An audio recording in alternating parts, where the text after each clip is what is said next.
Right, both Canada and Mexico want to save North America-wide free trade, but they both know that they can't control what the U.S. does. Now both countries face the renegotiation of the CUSMA Free Trade Agreement next year, so this is a chance to coordinate their negotiating positions and strategies. Picture this. Prime Minister Mark Carney stepping off the plane in Mexico City, cameras flashing, officials waiting, and a surprise announcement. 2 formal agreements signed on the spot. A strategic partnership and an action plan, both locking Canada and Mexico into closer coordination. Infrastructure, trade, and security were suddenly center stage. For decades, Ottawa leaned heavily on Washington. But now, Canada moved to deepen ties with Mexico as a hedge against U.S. instability. A shift rooted in real trade patterns already emerging. What exactly did Ottawa and Mexico agree to, and why did it leave Washington rattled? The day Canada shocked. Washington. It all came to a head on the day Canada stunned Washington. What was supposed to look like another round of polite diplomacy turned into headlines about a partnership forming on U.S. borders. Prime Minister Mark Carney was met in Mexico City with a level of ceremony that caught attention. Not a casual courtesy call, but a full welcome signaling deeper alignment. The red carpets, the anthem, the official portraits with President Claudia Sheinbaum. It gave the impression of 2 countries stepping onto the same stage as equals. U.S. officials and commentators quickly noticed, with America's ambassador to Canada, Pete Ho, even warning publicly that Canadian attitudes toward the U.S. were souring. The backdrop mattered. Ottawa's patience with Washington had thinned over years of lopsided disputes. Canadian industries had been whiplashed by steel and aluminum tariffs. Reciprocal tariffs that strained key exports, and the Trump administration openly treating trade penalties as bargaining chips. These flashpoints left Ottawa looking for partners it could count on. By the time Carney landed in Mexico City, the message was clear. Canada was no longer willing to sit quietly while the U.S. dictated terms. And it wasn't as sudden as it looked. Canadian ministers had already been laying groundwork with Mexico. Ministers Anita Anand and François-Philippe Champagne had made visits earlier in the year, testing the waters for closer collaboration. Carney himself had nudged Mexico with an invitation at the G7, a signal that Ottawa wanted to coordinate before the upcoming USMCA review in 2026. Far from being an ambush, the Mexico City trip was the culmination of months of movement behind the scenes. Still, the visuals carried weight. Carney and Sheinbaum appeared shoulder to shoulder under national flags, signing formal agreements that went beyond friendly statements. No vague rhetoric about dialogue. Instead, 2 signed documents, a long-term strategic partnership and a detailed action plan designed to steer cooperation across critical sectors. For Washington, the real issue wasn't symbolic, it was substance. The United States had not been briefed in detail, and when news broke, officials admitted surprise that Canada had gone so far without looping them in. Coverage in U.S. media reflected that concern. Analysts described the development as a breach of expectations, and objections came quickly from American officials who had long assumed Ottawa would avoid such moves without Washington's lead. A predictable ally was now charting a course with Mexico on its own terms. The impact on U.S. confidence wasn't theatrical, it was practical, revealing a North American alignment that Washington could no longer automatically control. By the close of the visit, the world could see that this was more than optics. Canada and Mexico were setting the stage for cooperation that bypassed Washington's center of gravity. Which raises the next puzzle.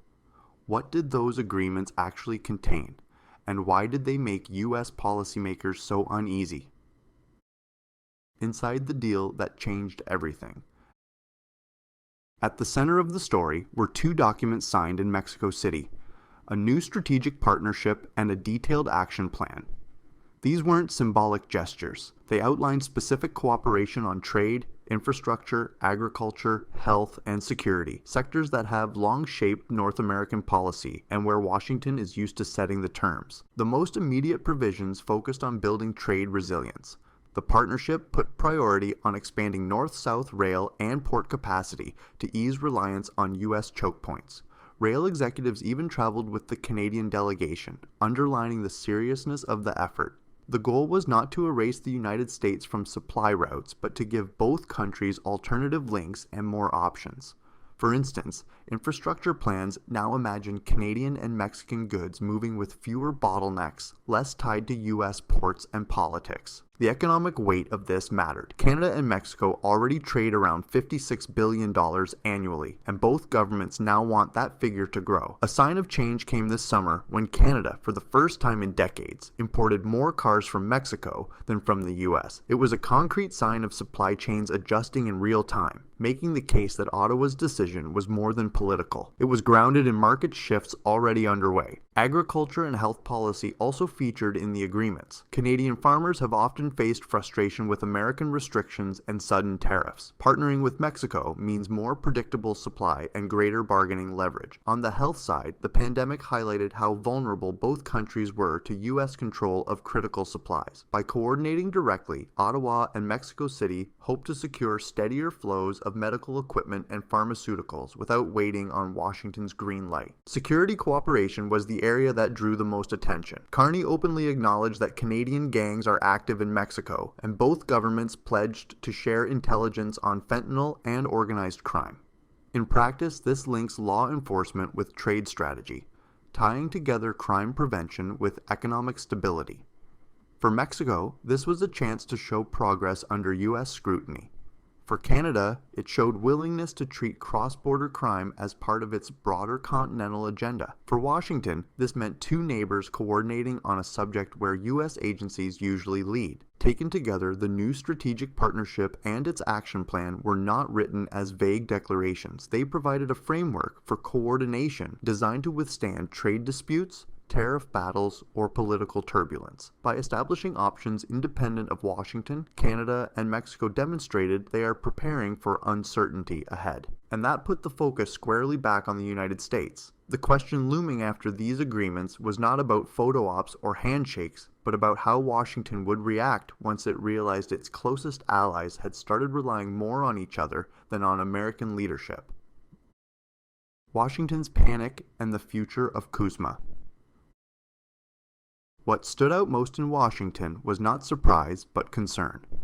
The United States had already launched public consultations for the coming CUSMA review, scheduled for 2026, and now saw Canada and Mexico presenting a coordinated front before those talks even began. For decades, American negotiators assumed Canada would approach trilateral agreements in step with U.S. priorities. The sight of Ottawa and Mexico City aligning their strategies in advance shifted that assumption and immediately raised alarms about where bargaining power might land. This unease was rooted in evidence, not just optics. Washington has a track record of using tariffs as leverage.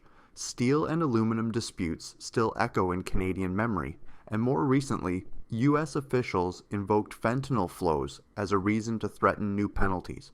Pair that with formal preparations for renegotiation already underway in Washington, and it's clear why U.S. leaders are especially sensitive to signs their two neighbors might try to level the field. Instead of dictating terms to isolated partners, American negotiators now face the possibility of two governments arriving with shared fallback positions and coordinated demands. The frustration was not hidden. U.S. Ambassador Pete Ho openly remarked that it was very difficult to find Canadians who are passionate about the American-Canadian relationship. That comment carried weight because it came at the exact moment Canada was signing detailed cooperation plans with Mexico. Instead of abstract speculation, this was direct criticism from a senior American representative, an acknowledgement from inside the administration that trust and alignment with Ottawa were slipping. For policymakers in Washington, the message was unmistakable. Canada was no longer behaving like the predictable partner it once was. Against that backdrop, Canada's domestic strategy was deliberate. Minister Dominic LeBlanc announced formal consultations with industry, workers, provinces, and territories to prepare for the KUSMA review. These weren't symbolic invitations to talk. They were structured discussions that brought auto manufacturers, exporters, and labor groups into the process early. By building consensus before negotiations begin, Ottawa created a base of political and economic support that would be harder to fracture in the face of U.S. pressure. Mexico followed a similar approach, signaling that both countries want certainty in their own alignment before heading into trilateral talks. The potential consequences are substantial. If Washington resorts to aggressive tariffs or attempts to pit Mexico against Canada, the result could destabilize supply chains across North America. Industries heavily dependent on smooth cross-border flows of agricultural goods, auto parts, and manufactured components would be forced to reconfigure at great cost. Consumers across all three countries would feel the impact in higher prices and slower deliveries. By contrast, the working theory in Ottawa and Mexico City is that cooperation now is a form of insurance, ensuring their economies withstand pressure even if negotiations become hostile. By shaping policy in this way, Canada and Mexico are signaling that the North American balance no longer revolves only around Washington. They are preparing structures, strategies, and alliances that give them alternatives, rather than waiting passively on U.S. decisions. And if that shift takes hold, it sets the stage for a very different kind of future. The central issue is no longer whether Ottawa can resist American pressure, but whether this realignment marks the opening of a more evenly balanced North America.